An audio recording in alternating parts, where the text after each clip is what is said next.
माननीय अध्यक्ष महोदय, आज स्वास्थ्य विभाग का भी प्रश्नोत्तर का दिन है और मेडिकल कैंप भी लगे हैं। इधर विपक्ष को पूरे इलाज की जरूरत है। मुख्यमंत्री जी का हम लोग अभिनंदन करते हैं, आपने दर्शन देख बड़ी कृपा की।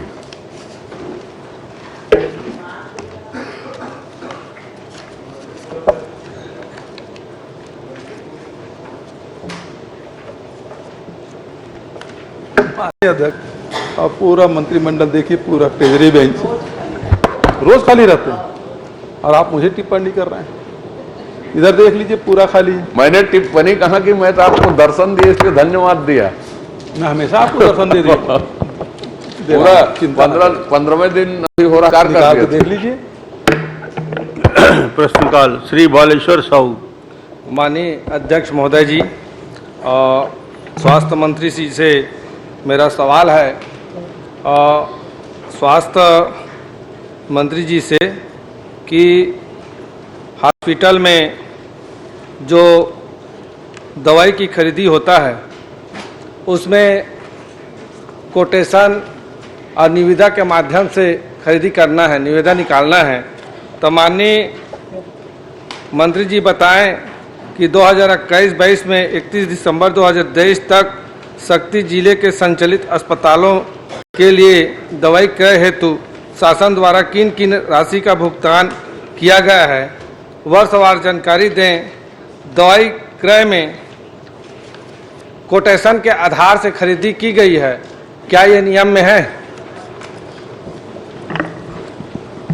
माननीय अध्यक्ष महोदय, माननीय सदस्य जी ने जो जानकारी पूछी थी उसका पुस्तकालय में रखे प्रपत्र आबा सावरदा के माध्यम से जानकारी दे दी गई है, परंतु इन्होंने अभी पूरक प्रश्न उससे पूछा है जिसमें कोटेशन के संबंधित पूछा है। कोटेशन में माननीय अध्यक्ष महोदय 3 प्रकार के निविदा बुलाए जाते हैं, क्योंकि दवाइयों के लिए टेंडर की ज़्यादा प्रतीक्षा कर पाना छोटे मोटे दवाइयों के लिए आपातकालीन स्थिति मुश्किल होता है, इसलिए 50,000 तक की जो खरीदी है उसके लिए सिंगल निविदा पर भी कोटेशन लेकर किसी एक भी उससे संबंधित दुकानदार से 50,000 तक छूट रहता है।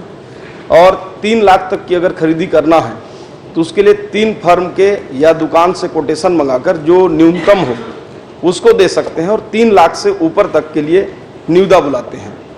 चूँकि 50,000 और 3 लाख में विज्ञापन वगैरह की प्रक्रिया नहीं करते हैं, क्योंकि उसमें खर्चे ज़्यादा आते हैं, नहीं तो वैसे ही हो जाएगा। जिसे कल सदस्य लोग बता रहे थे कि वो 2 करोड़ में 80 लाख रुपया का DPR बनाने का खर्चा हो गया, तो इसे विज्ञापन में निकल जाएगा 50,000 में 25,000। माननीय मंत्री जी, अगर निविदा निकालने में दिक्कत जाती है, समस्या ऐसे भी अस्पताल और दम तोड़ रहे हैं, दवाई के कमी से रिफर सेंटर बन चुका है, तो मैं आपसे मांग करना चाह रहा हूँ इस निविदा को या तो ख़त्म करिए या CMHO को अनुमति दीजिए कि 2 लाख 3 लाख की जो दवाई है वो अपने स्तर से खरीदी कर सके। जी माननीय अध्यक्ष महोदय, मैंने पहले ही कहा है कि 50,000 तक CMHO को अधिकार है, वो सिंगल निविदा पर भी, सिंगल कोटेशन पर भी वो खरीद सकता है तत्काल में। और तो 3 लाख तक वो 3 दुकानदारों से या फर्म से वो कोटेशन मंगाएगा, जो उसका न्यूनतम होगा उसको सेम डेट में ही निराकरण करके खरीद सकता है। मंत्री महोदय जी, 50,000 तक का जो नियम है, लेकिन हमारे CMHO ने 2-2 ढाई लाख का दवाई वो बिना निविदा के खरीदी की है। तो मैं ये आपसे मांगना चाह रहा हूँ, चलना रहता है और निविदा की जो प्रक्रिया है बहुत कठिन है, तो आप उनको 2 लाख 3 लाख तक का उनका जो 50,000 है उसको बढ़ा के 2 लाख या 3 लाख कर दीजिए, उनको आसानी होगा। हमारे पास हॉस्पिटल में स्टॉक रहेगा, दवाई की कोई कमी नहीं रहेगा। 3 लाख तक माननीय अध्यक्ष महोदय वो टेंडर नहीं लगाना है, वो कोटेशन में चाहे तो 15 मिनट में भी आसपास दुकानदार रहते हैं, तीनों का रेट मंगा के वो खरीद सकते हैं। उसके लिए उनको पहले से ही भंडार क्रय नियम में उनको छूट है, वो लोग ऐसा कर सकते हैं। और माननीय मंत्री जी से भी हॉस्पिटल संबंधित है और जजेपुर विधान 10 से 15 मांग आया है, लेकिन मैं 3-4 मांग अपना करना चाह रहा हूँ। उप स्वास्थ्य केंद्र एक सरवानी, ठठारी और सिंदरस और मलदा के लिए घोषणा कर दे कि हमारे क्षेत्र में भी उप स्वास्थ्य केंद्र बन जाए, ताकि मरीजों को भी सुविधा मिले। और चाह रहे हैं कि जो मरीज तत्कालीन में आते हैं तो एक्सरे और सोनोग्राफी के लिए भी आप व्यवस्था का प्रावधान करिए, ताकि और हमारे मरीज जो प्राइवेट अस्पताल में अपन गरीबी और स्थिति खराब होने के कारण इलाज ठीक ढंग से नहीं करा पाते और मरीज दम तोड़ देते हैं, तो ये व्यवस्था हमारे सरकारी अस्पतालों में और हमारे क्षेत्र में ही हो जाए तो बहुत ही सुविधाजनक होगा। और ये जो सरवानी और ठठारी और सेंद्रस मलदा के लिए उप स्वास्थ्य केंद्र का जो मैं मांग किया हूँ, तो माननीय मंत्री महोदय जी आप घोषणा कर देते तो क्षेत्र में बहुत खुशी की बात होता है। माननीय अध्यक्ष की है, स्वास्थ्य का मामला है, इसलिए उसको आपका जो भी आपने मांग किया है उसको दिखवा लूंगा। मेरी जिम्मेदारी ठीक। निश्चित। धन्यवाद आपको, बहुत बहुत श्री गुरु बधाई। खुशवंत साहेब, श्री कुंवर सिंह निषाद। माननीय अध्यक्ष महोदय, हमार देश में लगभग 1652 मातृभाषा है। अपन अपन जगह में सबके बढ़िया महत्व है। छत्तीसगढ़ी भाषा के सबले बड़ी विशेषता कि जतका हिंदी के लगतियाँ है उतका कोनो भाषा नहीं है, दोनों में बहुत फर्क दिखते। छत्तीसगढ़ के व्याकरण और हाना और जलौला के विकट आनंद है। माननीय अध्यक्ष महोदय, मैं एक ठन प्रश्न करे माननीय हमारे स्कूल शिक्षा मंत्री से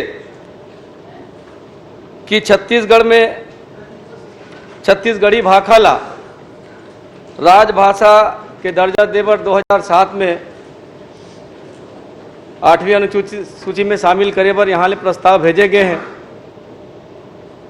और 2013 ले लगातार हमार छत्तीसगढ़िया भाई मन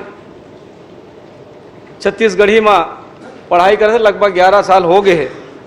तो उकर मन बर ये छत्तीसगढ़ी भाषा में कैसे व्यवस्था करन, जिन माननीय मंत्री जी अभी घोषणा करे कि 33,000 शिक्षक के भर्ती करबो, तो का छत्तीसगढ़ी भाषा जिन पढ़ाई कर चुके हैं ऐसा हमारे नौजवान साथी मन बर यही में व्यवस्था करे जाए का, ये मोर प्रश्न है माननीय अध्यक्ष महोदय आपके माध्यम से माननीय मंत्री जी से। माननीय अध्यक्ष महोदय, हमर निषाद जी अच्छा प्रश्न पूछे हैं। हमर काबर की छत्तीसगढ़ के लिपि नहीं है। हमर मन छत्तीसगढ़ में दूसरी और तीसरी और चौथी में 25% छत्तीसगढ़ी में हिंदी के किताब में सब्जेक्ट रखथन, और 5वीं से जो 8वीं तक है उनमें 30% रखथन, और जो 9वीं 10वीं 11वीं 12वीं में है उनमें 15% रखथन, और हमारे जो हिंदी के शिक्षक है वह छत्तीसगढ़ी ला पढ़ाते हैं। काबर की हिंदी के शिक्षक लगभग सब क्लास में है, एकर खातिर ओकर अलग से व्यवस्था करे की जरूरत नहीं है। माननीय अध्यक्ष महोदय, अगर छत्तीसगढ़ी ला समझना है तो सबले पहले छत्तीसगढ़ी ला समझाओ। सियान मन कहे है कि गोट गोट में गोट है, छत्तीसगढ़ी भाषा आन भाषा।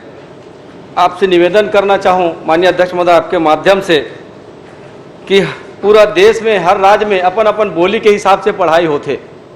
पूर्व में माननीय भूपेश बघेल जी की सरकार के द्वारा घोषणा भी करे गए है कि प्राथमिक स्तर के पढ़ाई ला हमन छत्तीसगढ़ी में अनिवार्य रूप से करबो, और शासन स्तर पे ACRT वाले मन अपन कोतिल पूरा तैयारी कर चुके हैं। केवल सरकार के आदेश के इंतजार है।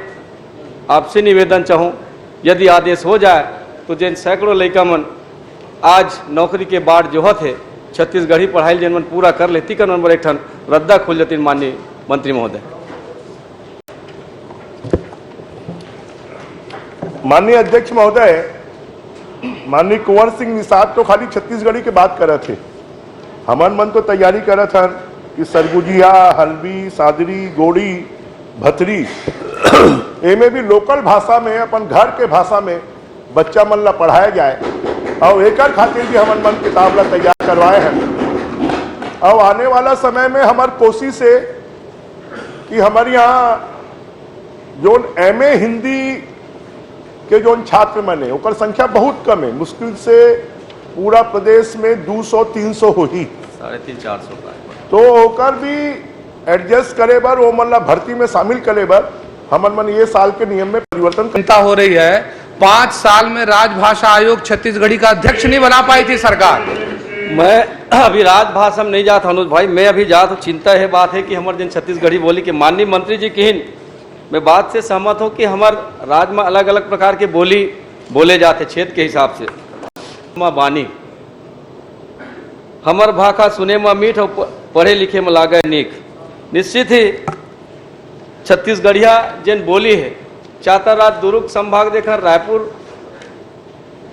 और ये बिलासपुर संभाग में तो लगभग शासन के रिकॉर्ड के आधार पे माननीय अध्यक्ष महोदय कि 65.83% छत्तीसगढ़ी बोली मन के है, 9.38% सरगुजिया वाले मन के है, 4.19% हल्बी के है, 3.97% सादरी के है और दंतेवाड़ा साइड जन गोंडी बोले जाते तेकर 2.33 है और बस्तर डाट बोले जाते तेकर 1.73 है, उड़िया 1.74 और भतरी 1.04। तो कहीं ना कहीं छत्तीसगढ़ी बोली के ज़्यादा प्रभाव पूरा छत्तीसगढ़ में। जैसे हल्बी के गोंडी के आप सॉफ्टवेयर के बात करे हो तो छत्तीसगढ़ी के भी काबर एकर व्याकरण अतका ज़्यादा है कि बहुत अकन जिन हमार साहित्यकार मन जिन छत्तीसगढ़ के विधा से जुड़े हैं, जिन मन बड़कन साहित्य के भी रचना करे। अगर महाकाव्य देखन प्रणय जी के तो कृष्ण कथा महाभारत है, खंड काव्य देखन तो पंडित सुंदरलाल शर्मा जी के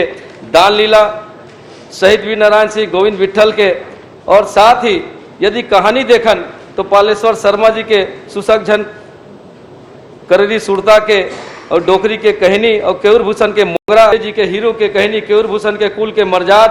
ऐसे नाटक देखन तो पंडित लोचन प्रसाद के कलिकाल और खूबचंद बघेल जी के ऊंच और नीच करम चढ़ा, जनरल सिंह बेटवा के बिहाव किसान के करलई और केयूर भूषण जी के सौरा कहने से बड़ा कन जिन छत्तीसगढ़ी के जिन बात है साहित्य के माध्यम से हवे माननीय महोदय।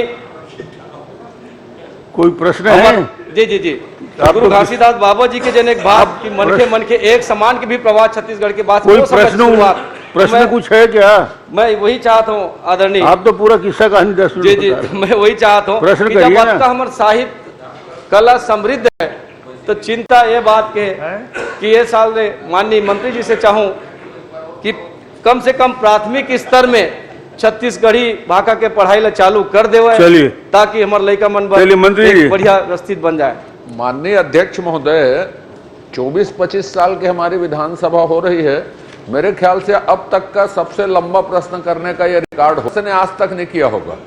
ब्रिजमोहन जी से अपेक्षा है कि इतना ही लंबा उत्तर आप देंगे। अजय जी प्रश्न किया ही नहीं, उन्होंने संदर्भ बताया। चलिए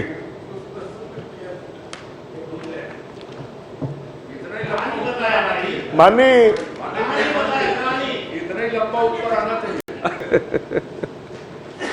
माननीय अध्यक्ष महोदय, कुंवर सिंह निषाद जी के जो प्रश्न है वो भावनात्मक रूप से तो अच्छा है, पर हमारे छत्तीसगढ़िया मल्ला आगे बढ़ाना है कि नहीं बढ़ाना है, पूरा देश के शिक्षा के स्तर पर लाना है कि नहीं लाना है।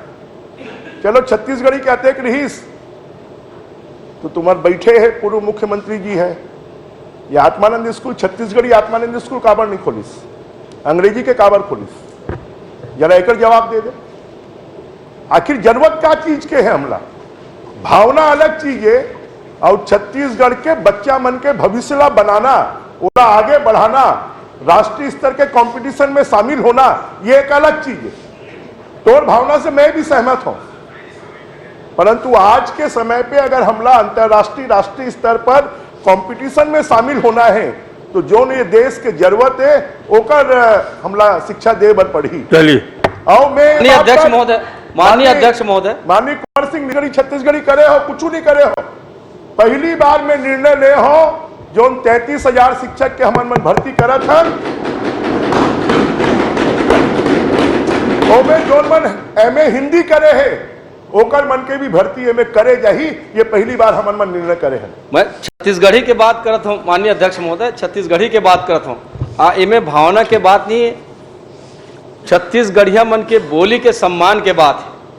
भावना अलग चीज है। माननीय मंत्री महोदय, माननीय मंत्री जी, यदि एक सेकंड, माननीय मंत्री जी, जब तक छत्तीसगढ़ी 8वीं अनुसूची में नहीं जुड़ेगी, हम उसको कुछ भी कर लें, राष्ट्रीय स्तर पर किसी दूसरे प्रदेश में मान्यता नहीं मिलेगी। तो पहला तो जरूरी है कि हम सब मिलकर उसको 8वीं अनुसूची में जोड़वाने के लिए प्रयत्न करें। चलिए ठीक, भूपेश जी हो गया। महोदय, माननीय मंत्री जी ने कुंवर सिंह निषाद के प्रश्न के उत्तर में कहा कि उसमें भर्ती करेंगे, जबकि इसके मूल प्रश्न ख में आप देखेंगे बहुत सारे छात्र हैं, छात्र छात्राएं हैं, वो छत्तीसगढ़ी में डिग्री हासिल कर लिए हैं। जब डिग्री हासिल कर लिए हैं और छत्तीसगढ़ी में पढ़ाई आप करा रहे हैं, प्राथमिक में, मिडिल में, हाई स्कूल में है, तो जब डिग्री आप हायर एजुकेशन में है और उन्होंने डिग्री ले ली है, कम से कम उन लोगों को भी मौका मिलना चाहिए। आप 33,000 छात्र छात्राओं की भर्ती कर रहे हैं, अच्छी बात है, लेकिन जो छत्तीसगढ़ी में जिन्होंने डिग्री, मास्टर डिग्री हासिल कर ली है, उनको भी अवसर मिलना चाहिए। मूल प्रश्न है, इसमें आप बताएं, क्योंकि आपने हिंदी के बारे में बताया, छत्तीसगढ़ी के बारे में नहीं बताया। मल्ला भी हमें भर्ती करे जाही, यही बात मैं हिंदी बोल ले रहे हूँ, हमें भर्ती। व्यास कश्यप जी, माननीय अध्यक्ष महोदय, वही बात रही साहब, हिंदी के होता हम थोड़ की असमंजस में पड़ गए।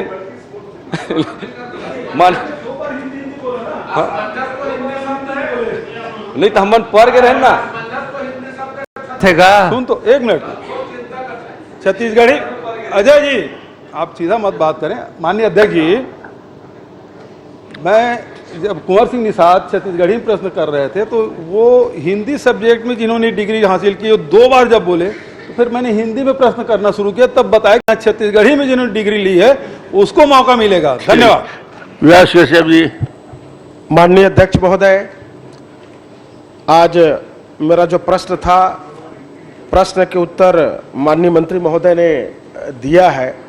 इस उत्तर पे कुछ ऐसे विषय हैं जो राज्य सरकार ने ऐसे निर्माणों पर रोक लगाने की बात की है, पर मेरे क्षेत्र में ऐसे बहुत सारे काम हैं जो कि अप्रारंभ के स्तर पर है या निविदा हो चुकी है। ऐसे काम चूंकि स्वास्थ्य के विषय है और यह स्वास्थ्य के विषय छत्तीसगढ़ मेडिकल कॉरपोरेशन के द्वारा निर्माण एजेंसी है, इसके अंतर्गत NHM राष्ट्रीय स्वास्थ्य मिशन, मंत्री महोदय से आग्रह करूंगा कि इस विषय पर इन कामों को रोकने की बात थोड़ी होगी। चलिए बताइए। माननीय अध्यक्ष महोदय, माननीय सदस्य ने जो जानकारी चाहिए थी वो दी गई है, लेकिन इन्होंने जो कार्य हैं उनके बारे में डिटेल से पूछा और डिटेल से पूरी जानकारी दिया गया है, लेकिन ऐसा कोई काम पर्टिकुलर बता दें, कोई काम को रोका गया है विभाग के द्वारा? नहीं, अभी वर्तमान में रोका नहीं गया है, परंतु अभी वर्तमान सरकार के द्वारा ऐसा है कि भाई जो काम है वो सब काम नहीं होंगे निरस्ती के स्तर पर। अगर ऐसी बात होगी तो स्वास्थ्य की चिंता की विषय है। कम से कम केंद्र सरकार और राज्य सरकार के 15वें वित्त आयोग से, NHRM से या केंद्र प्रवर्तित योजना की जो राशि आई है उस राशि का सही सदुपयोग हो। माननीय अध्यक्ष महोदय, जो CGMSC हमारी स्वास्थ्य विभाग का निर्माण एजेंसी और टेंडर करने की हमारी एजेंसी है, उसके माध्यम से जो भी काम टेंडर किए गए हैं, जिनके निविदा हो चुके हैं, L1 आ चुके हैं, जिनके वर्क आर्डर हो चुके हैं, वो सभी काम प्रारंभ है। वो कुछ काम ऐसे जगहों में जिनमें जमीन की समस्या है या भूमि का आवंटन नहीं हो पाए, वैसे काम रुके हैं, कोई काम रोका नहीं गया है, सभी काम चलेंगे। चलिए। नहीं, माननीय अध्यक्ष महोदय, मैं चाहूंगा कि चूंकि अब हम वहां के जनप्रतिनिधि हो गए, भूमि दिलाने की व्यवस्था हम करेंगे, कृपा करके जितने स्वीकृति है उसकी स्वीकृति दे दे। और एक विषय और है महोदय कि प्रपत्र सब पे आया है कि प्रथम श्रेणी, द्वितीय श्रेणी, तृतीय श्रेणी और चतुर्थ श्रेणी के जो स्वीकृत पद हैं, और वर्तमान में स्वीकृत पद में अभी भी लगभग 39 पद रिक्त हैं। कम से कम रिक्तियों की भर्ती समय सीमा पर हो जाए ताकि बेरोजगारों को लाभ भी हो और स्वास्थ्य की भी चिंता हमारी है। जी माननीय अध्यक्ष महोदय, वैसे इनके जांजगीर चांपा विधानसभा में जो रिक्त पद है कम ही है। हमारे पास जो प्रथम श्रेणी के हैं वो रिक्त पद ज़्यादा हैं। उसके लिए हम लोगों ने पीएससी को भी लिखा है और अभी कुछ पद जो है प्रक्रिया में भर्ती में है और जैसे जैसे हम लोग अभी भर्ती करते जाएंगे रिक्त पद कम होगा और जल्द से जल्द इसको, हमारी प्रक्रियाधीन है भर्ती प्रक्रिया, उसको जल्द ही करेंगे। माननीय अध्यक्ष महोदय, एक विशेष, चूंकि मोदी की गारंटी में यह बात का भी उल्लेख है कि प्रत्येक लोकसभा या प्रत्येक जिला मुख्यालयों पर मेडिकल कॉलेज, माननीय पूर्व मुख्यमंत्री हमारे आदरणीय भूपेश बघेल जी की भी घोषणा वहां पे हो चुकी है। स्थल भी चिन्हांकित हो गया है और स्थल चिन्हांकित के बाद अफसर भी नियुक्त हो गए हैं। मैं चाहूंगा कि ये प्रश्न उद्भूत नहीं होता है, ठीक, अलग से पूछ लीजिए। श्रीमती हर्षिता स्वामी बघेल। सवाल माननीय शिक्षा मंत्री महोदय से है, यह बताने की कृपा करेंगे आप कि डोंगरगढ़ विधानसभा क्षेत्र में जनवरी 2021 से 15 जनवरी 2024 तक जिला शिक्षा अधिकारी अथवा विकास खंड शिक्षा अधिकारी को किन किन मदों से राशि प्राप्त हुई है? प्राप्त राशि का उपयोग कितने कार्यों के लिए किया गया है? क्या प्राप्त राशि का व्यय किसी प्रकार की खरीदी के लिए किया गया है? यदि हाँ, तो क्रय करने का माध्यम क्या था? किन नियमों के तहत? माननीय सदस्य पहली बार जीत के आए हैं, उनसे विशेष आग्रह है कि जो छपे हुए प्रश्न हैं उसको हूबहू पढ़ने की जरूरत नहीं है। इससे जो प्रश्न उद्भूत होता है तो आपके जो चाहते हैं वो इस पर सामने आएगा, क्योंकि लिखित जवाब आ गया है। मैं रोक नहीं रहा हूँ, आपको बताने का प्रयास कर रहा हूँ कि उससे जो प्रश्न उद्भूत होता है वो करेंगे तो आपकी समस्या का समाधान जल्दी निकलेगा। माननीय महोदय जी, माननीय अध्यक्ष महोदय, कल मैंने इसीलिए शॉर्ट में बताया था, लेकिन आज इस प्रश्न को पढ़ने का मेरा उद्देश्य ये था कि इसमें मैंने मदवार जानकारी चाहिए थी। चलिए पूछ लीजिए। माननीय शिक्षा मंत्री जी, मेरे द्वारा प्रश्न किया गया था डोंगरगढ़ विधानसभा क्षेत्र के लिए, जिसमें मैंने शिक्षा अधिकारी द्वारा की गई खरीदी की जानकारी मदवार मांगी गई थी, जिसमें आपने माध्यम ई मानक और निविदा संविदा के खरीदी की ही दी गई है, बाकी की जानकारी नहीं है। चलिए मंत्री जी।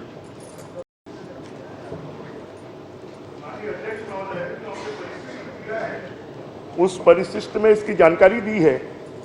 कुल मिलाकर जिला शिक्षा अधिकारी और जो हमारे विकासखंड शिक्षा अधिकारी हैं उनको जो पैसा दिया जाता है, वेतन भत्ते, मजदूरी, यात्रा भत्ता, डाक तार, दूरभाष, फर्नीचर क्रय, पुस्तक पत्रिका देयक भुगतान, बिजली बिल, वर्दी का एवं कपड़ा, लेखन सामग्री, अन्य आकस्मिक व्यय, सूचना प्रौद्योगिकी, मध्याह्न भोजन, परीक्षा प्रश्न पत्र, उत्तर पुस्तिका छपाई, खेलकूद सामग्री का क्रय, जिला खनिज न्यास संस्थान डीएमएफ मद के अंतर्गत स्वीकृत कार्य, स्वच्छता सामग्री का क्रय, विज्ञान सामग्री का क्रय, सहायक अनुदान, पुस्तकालय हेतु सामग्री, समग्र शिक्षा स्वामी आत्मानंद उत्कृष्ट विद्यालय भवन निर्माण, शालाओं हेतुओं के लिए चाहिए। और एक प्रश्न कर लीजिए। पैसा दिया जाता है। एक प्रश्न और कर लीजिए। माननीय अध्यक्ष महोदय जी, 1 जनवरी 2021 से 31 मार्च 2021 तक मैंने कार्यालयीन व्यय का आंकड़ा मांगा था। उसमें इन्होंने पहले 16 लाख बताया, बाद में अभी हमको सूचना मिली कि 32,95,114 रुपए और 2021-22 में 28,61,165 रुपए और 2023-24 में 15 जनवरी तक 15,14,707 रुपए का व्यय किया गया। माननीय मंत्री जी, 2021 से 15 जनवरी 2024 तक 80,64,462 रुपए का व्यय किया गया। माननीय अध्यक्ष महोदय जी, ऐसा कैसा कार्य किया गया कि सिर्फ इसकी जो विभागीय जानकारी है हम लोगों को सही जानकारी नहीं दी जा रही है। और मैं और एक क्वेश्चन आपसे बताना चाहूँगी, जिसमें आपने बताया है उसमें आपने ये नहीं बताया कि स्टेशनरी, झाड़ू, बाल्टी, ये सारी 2,34,71,153 व्यय हुआ है, जिसमें छोटे छोटे सामग्री ही लिए गए और उसकी कोई रूपरेखा नहीं है। और आपको बताना चाहूँगी माननीय महोदय जी, 2023-24 में स्मार्ट टीवी में 10,43,445 रुपए का व्यय हुआ। जबकि क्षेत्र में हमको ये जानकारी मिली जब जाने से कि वहाँ के जो ग्रामीणों की समिति बनती है उनसे पैसा लिया गया और उनसे उसका स्मार्ट टीवी को बनाया गया। तो विभागीय पैसों का क्या किए, ये मैं जानना चाहती हूँ। किसी प्रकार की कोई शिकायत यहाँ पर प्राप्त नहीं हुई है और जो विभागीय पैसे जिस काम के लिए दे गए हैं उसी काम में खर्च किया गया है।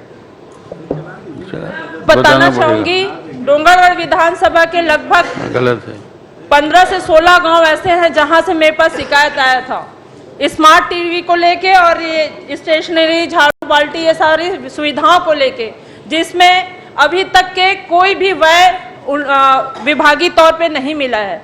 और आपको बताना चाहूंगी स्मार्ट टीवी के लिए उन्होंने चंदा इकट्ठा करके हर स्कूलों में स्मार्ट टीवी लगाए, तो वहां से कलेक्टर का आदेश था, ऐसा भी मेरे को सूचना मिली है।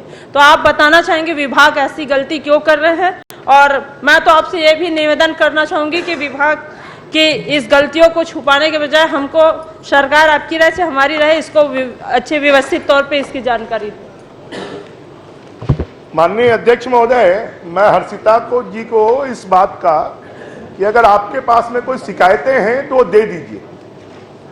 हमारे प्राप्त जो जानकारी है उस जानकारी में किसी भी प्रकार की, क्योंकि ई निविदा के माध्यम से पूरी चीजें खरीदी गई हैं और ये भंडार क्रय नियमों का पालन किया गया है और ये एक स्कूल के लिए नहीं है, ये पूरे ब्लॉक के स्कूलों के लिए है और इसलिए पूरे ब्लॉक की स्कूलों का खर्चा मैंने बताया है। कोई लिखित आप लिख के शिकायत हो तो दे दीजिए। अगर मेरे पास शिकायत आई है तो भी इसीलिए बोल रही हूँ मैं जांच आप दे दीजिए मंत्री आपके जी लिए। को। आपको ये कहना चाहती हूँ कि विधायकों की आप जांच की टीम बना दीजिए ताकि इसमें जांच बैठाई जा सके, क्योंकि बड़ी मुद्दे हैं और बहुत सारे शिकायतें हैं। मंत्री जी, और भूमका ब्लॉक का ये मामला है, आप इसको जांच करवाइए। हर्षिता जी आप दे दीजिए, जांच करा लेंगे, मंत्री जी ने कहा है।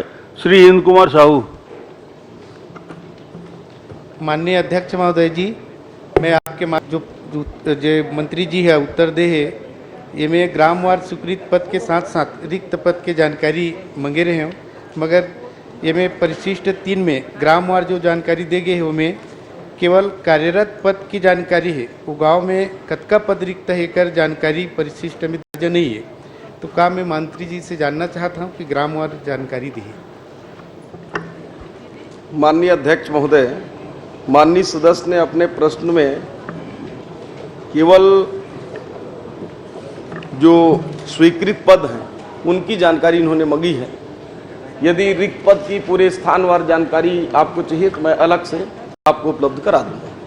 चलिए अगला प्रश्न। अच्छा, यही भी दूसरा प्रश्न है कि ये में स्वास्थ्य विभाग के डॉक्टर और कर्मचारी जो अपन मूल पदस्थापना से अन्य हॉस्पिटल में पदस्थ है, वो रबनपुर विधानसभा में जानकारी है 267 पद के विरुद्ध 222 कर्मचारी कार्यरत, 45 रिक्त है।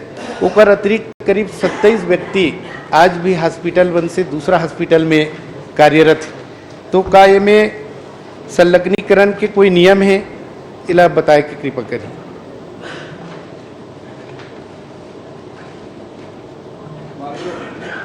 माननीय अध्यक्ष महोदय, इनकी जानकारी में जो रिक्त पद हैं बता उससे ज्यादा जो ग्रामीण स्वास्थ्य संयोजक पुरुष है वो उसको दावा आपत्ति की स्थिति में आ गए हैं, उसको कर रहे हैं। 78 पद NHM से भर रहे हैं और जो संलग्नीकरण की इन्होंने बात कही है, कुछ ऐसे आवश्यक सेवाएं होते हैं जिनको संलग्न करना पड़ता है, वहाँ अटैच है।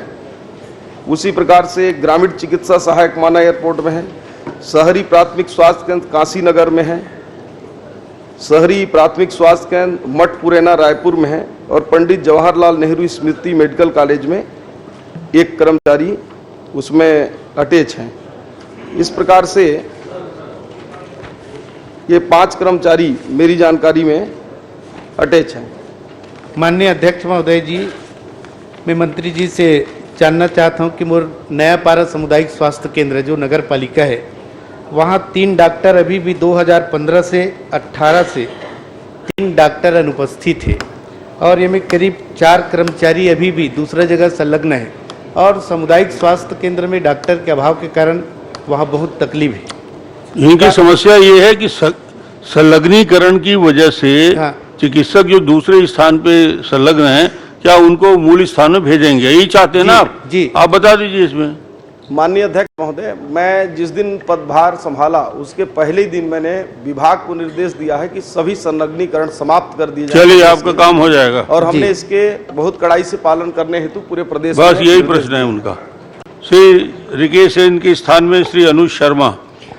माननीय अध्यक्ष महोदय, दुर्ग जिला में समस्त स्कूलों पूछा था, यानी रिकेश जी ने सवाल पूछा था, और उसमें जो जानकारी आई है, तो मेरा सवाल ये है कि लगभग 250 से अधिक स्कूल प्रभारियों के भरोसे चल रहे हैं, प्रधान पाठक या फिर प्राचार्यों के लिए लगभग 250, और लगभग 1500 पद रिक्त हैं वहाँ। ये प्रभारियों के भरोसे जो स्कूल चल रही है, उसमें कितने ऐसे प्रभारी हैं या कितने ऐसे शिक्षक हैं जिनका प्रमोशन ड्यू है और उनका उन पदों पे प्रमोशन नहीं हो पाया है?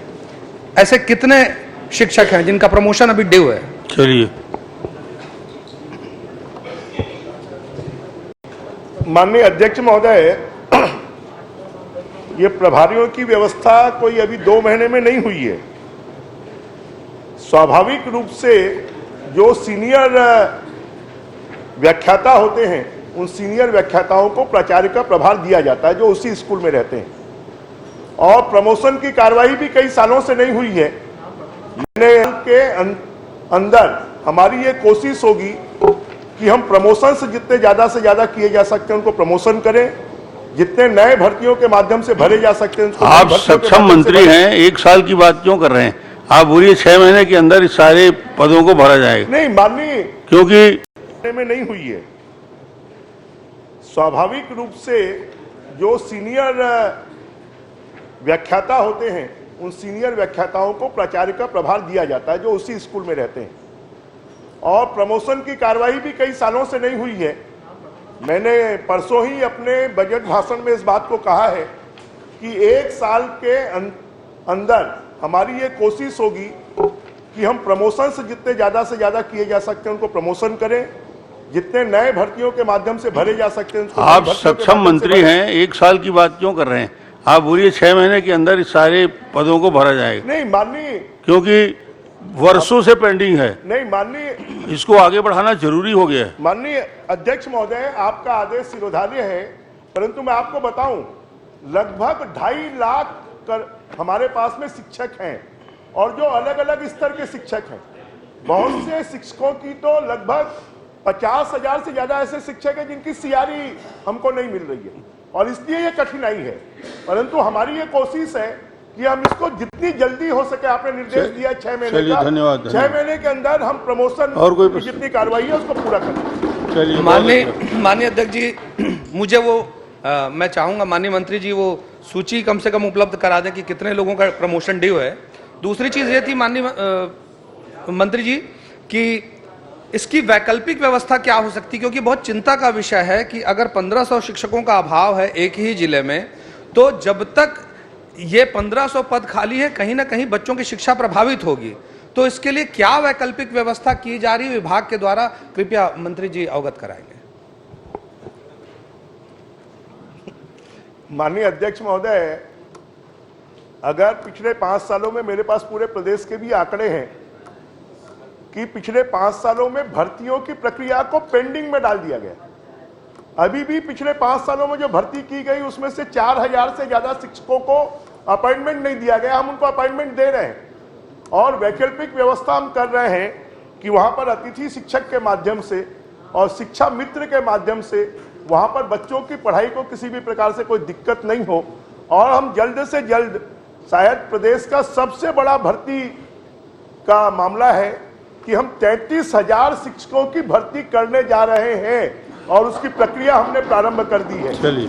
तो हमारी ये कोशिश है कि अगले 1 साल में हम अधिकांश शिक्षकों की पूर्ति कर दें, और जो बचे हुए शिक्षक हैं उनकी भी भर्ती हम जल्द से जल्द कर लेंगे। माननीय अध्यक्ष जी, बस वो मैं समय सीमा अगर कुछ तय कर दे माननीय मंत्री जी। 1 साल बोल दिया ना। 1 साल, ठीक। लकेश्वर बघेल जी।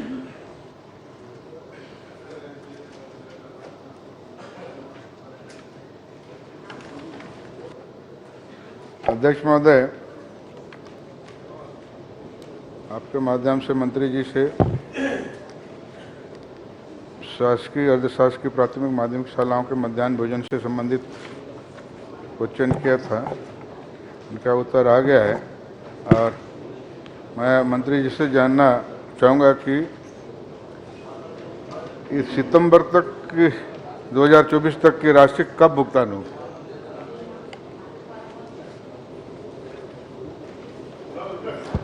जी, कब तक? माननीय अध्यक्ष महोदय, क्योंकि ये 60% केंद्र सरकार से 40% राज्य सरकार का होता है और हमने बस्तर क्षेत्र में अक्टूबर तक की राशि तो पहुंचा दी है, वो भी हमारी सरकार आने के बाद हमने पहुंचाई है, और नवंबर की राशि भी 2-4 दिनों में, नवंबर दिसंबर की राशि भी 2-4 दिनों के अंदर में रिलीज हो जाएगी। और वहां तक दिसंबर जनवरी नवंबर दिसंबर जनवरी कब तक हो जाएगी? नवंबर दिसंबर की राशि 1 सप्ताह के अंदर में उनको मिल जाएगी। चलिए, हमने इसकी कार्रवाई कर दी है और ये हमारी कोशिश होगी कि जल्द से जल्द जनवरी की राशि और फरवरी की राशि भी उनको पहुंचा दें। माननीय अध्यक्ष महोदय, अब हमने निर्णय लिया है कि मध्याह्न भोजन को, क्योंकि पूरे देश ने और सुप्रीम कोर्ट ने भी प्रायोरिटी पे लिया है, तो हमने एक पत्र जारी किया है। उस पत्र के माध्यम से कि जिला शिक्षा अधिकारियों के पास में, वहां के प्राचार्य के पास में या वहां के बीओ के पास में अगर कोई भी राशि है तो मध्याह्न भोजन के मामले में किसी भी प्रकार का व्यवधान नहीं आना चाहिए। उस राशि से उसका पेमेंट कर दें, बाद में विभाग के द्वारा उनको उपलब्ध करवा दी जाएगी। चलिए ठीक। आने वाले रसोईया, उनके भी कम वेतन मिलता है, 18,000 रुपया के अंदर मिलता है, उनका भी समय पे भुगतान नहीं होता। अभी भी उन लोगों का भुगतान हुआ नहीं है, तो अब उनका भी भुगतान कब तक हो जाएगा? जैसा मैंने रसोइयों के बारे में कहा है, सेम स्थिति वहाँ के मध्याह्न भोजन बनाने वालों की भी है, तो उनकी भी जो स्थिति है यही है। उनको भी राशि नवंबर दिसंबर की राशि 1 सप्ताह में मिल जाएगी। चलिए, बहुत अच्छा। और आशाराम नेताम जी, जल्द भुगतान करवा देंगे। Thank you. आशाराम नेताम। अध्यक्ष महोदय जी, क्या लोक स्वास्थ्य मंत्री महोदय यह बताने की कृपा करेंगे कि मेडिकल वेस्ट निष्पादन हेतु क्या व्यवस्था की गई है कांकेर जिला में? माननीय अध्यक्ष महोदय, बायो मेडिकल निष्पादन हेतु 2 प्रकार की प्रक्रिया की जाती है। एक तो जो रुई हैं, कपड़े हैं, मानव अंग हैं, ब्लड है इत्यादि के लिए डीप पिट बनाए जाते हैं, 2 मीटर बाई 2 मीटर के गड्ढे करके उसको करते हैं। और दूसरा एक कम गहरा होता है, उसको बोलते हैं शार्प पिट, जिसमें नुकीली सुई वगैरह इस टाइप के हार्ड चीज़ों को डालते हैं कि लोगों को लगे ना। उसमें वो बंद रहता है, केवल उसको डालने भर का उसमें स्थान रहता है। तो इस प्रकार से हमारे सभी हॉस्पिटलों में हैं। लेकिन माननीय सदस्य जो जानना चाह रहे हैं, ये इनके प्रश्न में जो था, बायोमेडिकल वेस्ट के निष्पादन के लिए जो इंसिनरेटर की स्थापना के संदर्भ में, उसकी स्थापना कांकेर जिले के किसी भी शासकीय एवं निजी चिकित्सालयों में नहीं है।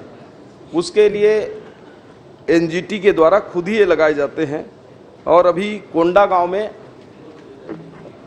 ये अपने एनजीटी ने लगाने का निर्णय लिया है, जो छत्तीसगढ़ पर्यावरण संरक्षण बोर्ड है, और उसके माध्यम से ही उसका निपटान होता है। ये शासकीय भी पूछ रहे हैं और प्राइवेट भी पूछ रहे हैं, दोनों चिकित्सालय में इंसिनेटर के बात पूछ रहे हैं। उसकी कुछ जानकारी है आपके हाँ, पास? मेरे पास शासकीय की भी जानकारी है, प्राइवेट का भी है। निजी चिकित्सकों में भी इंसिनरेटर, मूल प्रश्न ये है। ये इंसिनरेटर जो है किसी भी उस जिले में शासकीय में है ना प्राइवेट में नहीं है। चलिए आगे बस करिए। नहीं तो बायोमेडिकल वेस्ट जो निष्पादन हेतु शासन के एनजीटी का क्या निर्देश है? माननीय अध्यक्ष महोदय, एनजीटी का निर्देश इनको दिया हुआ है। बोले तो पढ़ देता हूँ, आधा घंटा लगेगा पढ़ने में, रखा हुआ। चलिए उनको उपलब्ध करा दीजिए। ये पूरे निर्देश को पढ़ें तो। ठीक है, उनको उपलब्ध करा दें आप। श्री किरण देव। माननीय अध्यक्ष महोदय, हमारा छत्तीसगढ़ वैसे भी अपनी सांस्कृतिक धरोहर और परंपरा मेला मड़ई उत्सव के नाम से पूरे देश में जाना जाता है। आपके माध्यम से आदरणीय मंत्री महोदय बृजमोहन अग्रवाल जी से इसी संदर्भ में यह प्रश्न कि माननीय मंत्री महोदय कृपया यह बताने की कृपा करेंगे, और ये बस्तर संभाग को लेकर स्पेसिफिक कि बस्तर संभाग वैसे भी मेला मड़ई पूजा यात्रा विधान इस तरीके की परंपराओं को समेटे हुए वर्ष भर ये कार्य होते हैं, सांस्कृतिक पारंपरिक पूजा संबंधित। बस्तर संभाग के अंतर्गत ऐसे कितने मेला मड़ई और यात्रा पूजा विधान में हमारे शासकीय मद से या शासन के द्वारा अनुदान प्राप्त संचालित दिया जाता है, और ये वर्ष 2021 से आज पर्यंत तक की ये जानकारी के संबंध में प्रश्न है माननीय मंत्री महोदय से। मंत्री जी।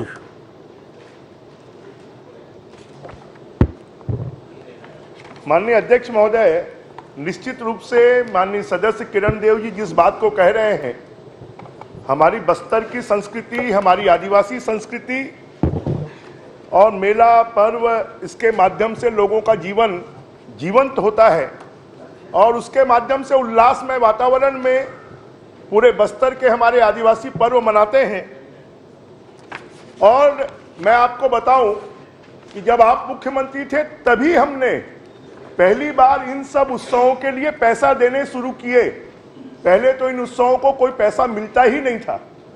और माननीय किरण देव जी ने जो पूछा है, इनको 21-22 में 1,25,50,000, 22-23 में 1,65,45,000, 23-24 में 58,95,000 रुपए उपलब्ध करवाया गया है। मैंने उसकी लिस्ट भी दी है। मुख्य रूप से यहां पर गोंचा पर्व, चित्रकोट महोत्सव और साथ में रामाराम मेला, ये 3 मेले प्रमुख रूप से होते हैं। और इसके लिए हम सिर्फ संस्कृति विभाग के माध्यम से नहीं, इसके माध्यम से हम पर्यटन विभाग से भी इसका पैसा उपलब्ध करवाते हैं और कलेक्टर अन्य माध्यमों से भी इन मेलों को अच्छे तरीके से संचालित करने के लिए और दशहरा महोत्सव इसके पैसे उपलब्ध करवाते हैं। चलिए, और कोई प्रश्न? माननीय मंत्री महोदय, हमारे बस्तर में जो बस्तर का दशहरा है वह सिर्फ समूचे देश में नहीं बल्कि पूरे विश्व विख्यात ऐसा पर्व मनाया जाता है। उसमें 75 दिवस का यह आयोजन होता है।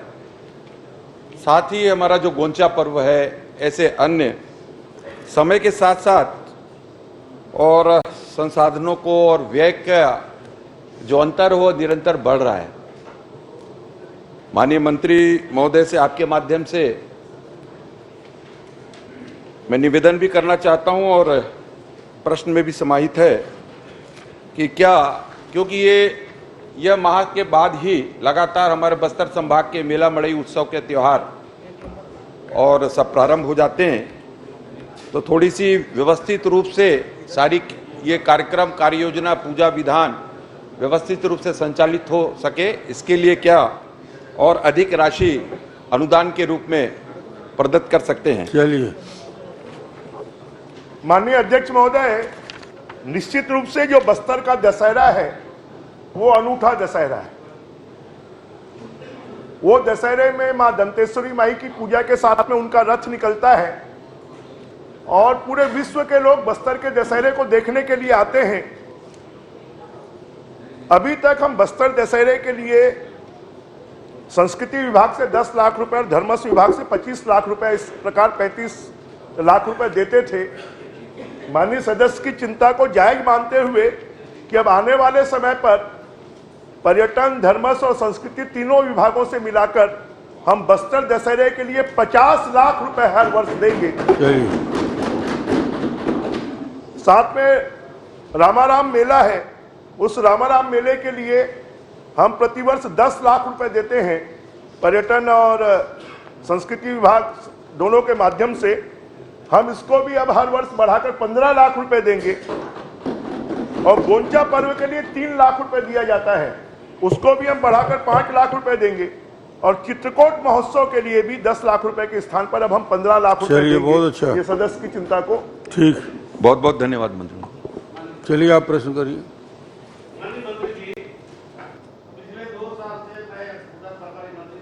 से आपके विभाग से 5 लाख रुपया रामाराम को देते हैं।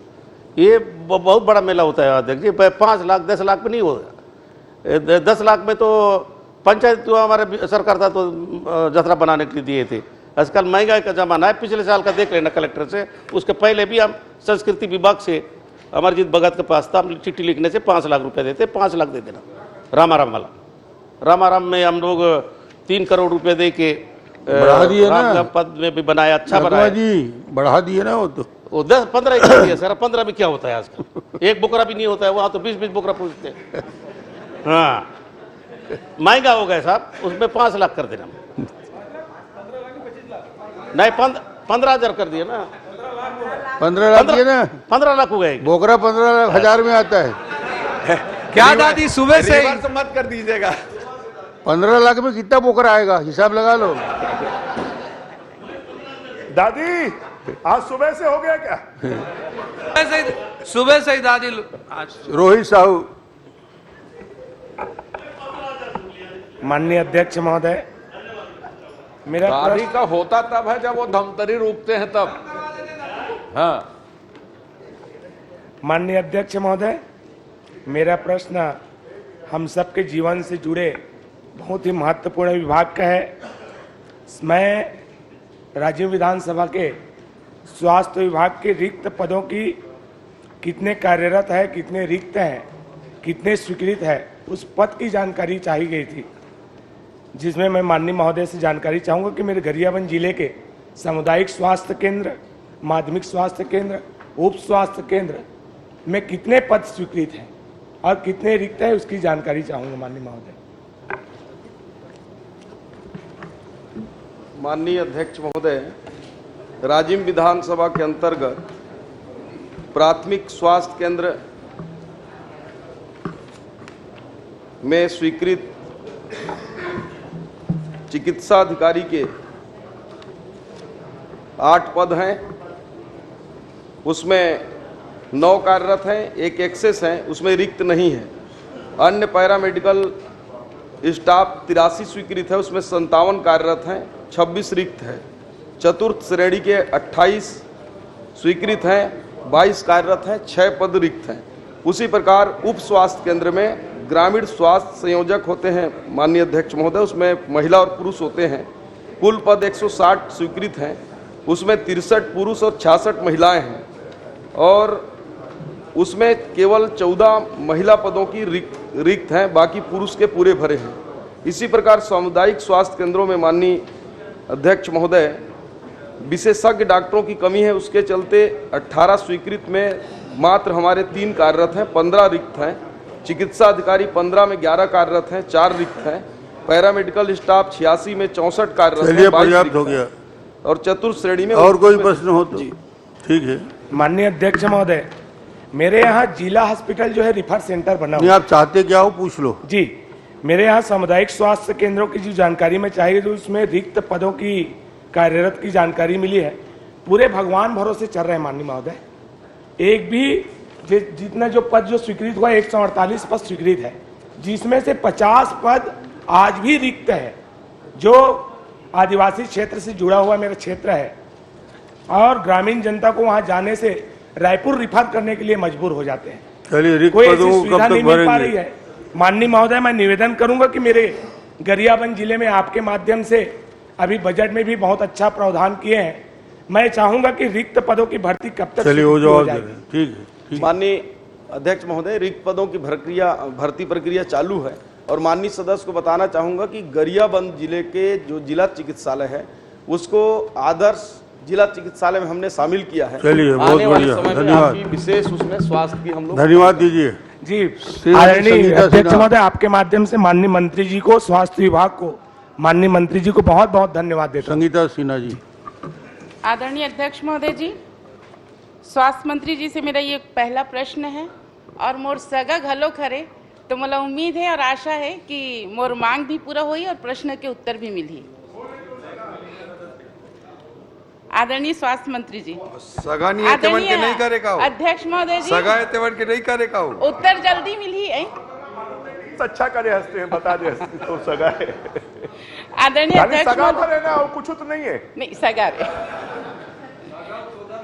आदरणीय अध्यक्ष महोदय जी, मेरे प्रश्न के उत्तर में आया है कि पद रिक्त हैं, तो मैं स्वास्थ्य मंत्री जी से पूछना चाह रही हूं कि उस रिक्त पद को कब तक भरा जाएगा। माननीय अध्यक्ष महोदय, चूंकि माननीय सदस्य जी ने चिंता किया है, उसको अति शीघ्र भर रहे हैं। भर्ती प्रक्रिया कुछ पदों पर प्रारंभ है और जल्द से जल्द आपके यहाँ स्टाफ दे रहे हैं। आदरणीय अध्यक्ष महोदय जी, मेरे जो जिला चिकित्सालय है उसमें स्त्री रोग विशेषज्ञ का स्थान 6 है और उसमें 6 में सिर्फ एक डॉक्टर है अध्यक्ष महोदय जी, और एक डॉक्टर में वो भी मातृत्व जो छुट्टी मिलता है उसमें छुट्टी में चली गई है अध्यक्ष महोदय जी। उसके साथ ही निश्चेतना के जो विशेषज्ञ होते हैं वो एक भी नहीं है, जबकि सर्जन 4 है वहाँ पे। साथ ही पैथोलॉजिस्ट नहीं है, मनोरोग विशेषज्ञ नहीं है अध्यक्ष महोदय जी। इतने रिक्त पद हैं और जिला अस्पताल है, वहाँ हर क्षेत्र, चाहे डोंडी की बात करूँ, पूरे वनांचल क्षेत्र से वहाँ इलाज के लिए आते हैं। जब यहाँ इस रिक्त पद को आप, अगर कोई भी डॉक्टर आते हैं अध्यक्ष महोदय जी, तो उसमें सिर्फ वो डॉक्टर 2 महीने, 3 महीने या 4 महीने बस रहते हैं, उसके बाद वो किसी न किसी कारण वो छुट्टी में चले जाते हैं। तो मेरा ये स्वास्थ्य मंत्री जी से मांग है कि अगर कोई नियुक्ति में कोई आते हैं तो उस नियुक्ति के में नियमों में या उसके जो भी आपके अनुसार जो वहाँ रहते हैं वहाँ पे किस तरीके से आप उसमें कार्य योजना बनाएंगे या उसमें परिवर्तन करेंगे कि वहाँ कोई भी डॉक्टर आते हैं तो किसी कारण डॉक्टर कैसे आएंगे बता दीजिए। चलिए। माननीय अध्यक्ष महोदय, सदस्य ने जो चिंता किया है वो एकदम जायज है और पूरे प्रदेश में विशेषज्ञ डॉक्टरों की जो मांग के अनुरूप आपूर्ति के लिए हमारे पास संख्या बहुत कम है। हम लोग लगातार प्रयास कर रहे हैं माननीय अध्यक्ष महोदय, जहां भी डॉक्टर मिलते हैं विशेषज्ञ, उनको 24 आवर में हम लोग NHM से भर्ती कर लेते हैं और उसके टॉपअप अमाउंट के लिए जिला के कलेक्टरों को भी हमने निर्देश दिया है कि उनको अच्छी हो। अगर आपके नॉलेज में कहीं भी ऐसे डॉक्टर दिखते हैं तो मुझे बताइए, मैं 24 आवर में उनकी नियुक्ति करा दूंगा। ये सदन में घोषणा कर रहा हूँ। आदरणीय अध्यक्ष महोदय जी, ये जिला चिकित्सालय है, यहाँ पे कम से कम स्त्री रोग विशेषज्ञ, शिशु रोग विशेषज्ञ और जो ऑपरेशन करते हैं, डिलीवरी केस आता है अध्यक्ष महोदय जी, रात को आता है और वहाँ रात को रिफर किया जाता है। कहीं पे मृत्यु भी हो चुकी है डिलीवरी केस वालों की। तो मेरा निवेदन है कि इसमें तुरंत या तो उनके नियमों में किया जाए कुछ तो, क्योंकि अध्यक्ष महोदय जी होता ये है कि वहाँ नियुक्ति होती है, डॉक्टर आते हैं, लेकिन डॉक्टर आते हैं वो किसी न किसी छुट्टी में चले जाते हैं।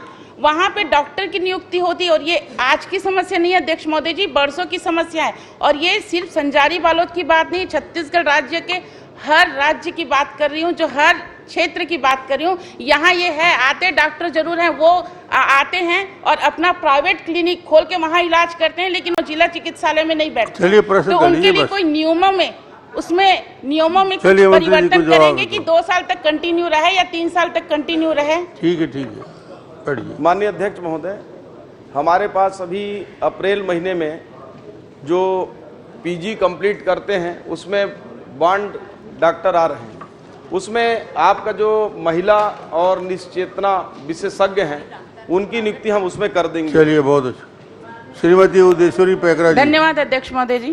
पैकरा जी। आदरणीय अध्यक्ष महोदय, मैं शिक्षा से जुड़ी हुई सवाल करना चाहती हूं और मैं आदरणीय मंत्री जी से पूछना चाहती हूं कि हमारे बलरामपुर जिले में जो स्कूल शिक्षा, माध्यमिक, पूर्व माध्यमिक, हाई स्कूल और हायर सेकेंडरी स्कूल जर्जर है और भवन विहीन है और हाता विहीन है इसके बारे में मैं जानकारी पूछना चाहूँगी और मंत्री महोदय को कहना चाहूँगी कि जिस तरह से आपने 33,000 शिक्षकों का नियुक्ति के लिए यहाँ पर बजट में प्रावधान किया है, तो यहाँ हमारे बलरामपुर ज़िले में जो शिक्षक विहीन है, तो हमारे बच्चों को भी, जो पढ़ाई करने वाले बच्चों को भी शिक्षक की ज़रूरत है। और जो भवन विहीन है, आज हमारे बलरामपुर ज़िले के बच्चे पेड़ के नीचे में बैठ करके पढ़ रहे हैं। छोटा प्रश्न करिए, समय कम है, प्रश्न करिए। किराए में बैठ के पढ़ाई कर रहे हैं। तो मैं मंत्री महोदय से पूछना चाहूंगी कि ये भवन विहीन है, ये भवन कब तक बन जाएगा? इनका प्रश्न बहुत साफ है, जर्जर और भवन विहीन स्कूलों को कब तक निर्माण करेंगे, बस इतना ही पूछ रही है ना। चलिए बैठ जाइए।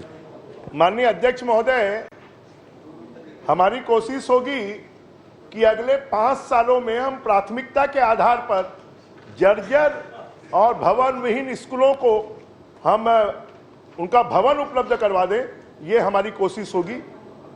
मैं इसकी जानकारी चलिए, और कोई प्रश्न? ये अहाता विहीन है अध्यक्ष महोदय, जो जहाँ पर अहाता नहीं बना है वहाँ पर शाम के समय असामाजिक तत्व का वहाँ पर डेरा जमा रहता है, वहाँ पर शिक्षा अहाता सही बच्चों को बनवाइए, पढ़ने में दिक्कत होती है। अहाता की मांग कर रही है। माननीय अध्यक्ष महोदय, इनका जिला खनिज की दृष्टि से बहुत सक्षम जिला है। मैं तो चाहूंगा कि शासन की तरफ से भी और बाकी लोग भी कि हमारी ऐसी स्कूलों के लिए CSR मद से और खनिज मद से, क्योंकि स्कूलों का लगभग 60,000 स्कूलें हैं, 60 लाख बच्चे हैं और लंबे समय से उसकी चिंता नहीं की गई है। और इसलिए आने वाले समय में हम CSR मद से, खनिज मद से, स्कूल शिक्षा विभाग के मद से स्कूलों को इस लायक बनाया जाए कि बच्चे वहां पर ठीक से बैठकर पढ़ सकें। चाहे वो बिल्डिंग बनाने की बात हो, चाहे वो जर्जर बिल्डिंग बनाने की बात हो, चाहे फिर अहाते की बात हो, हम इसको पूरा करने की।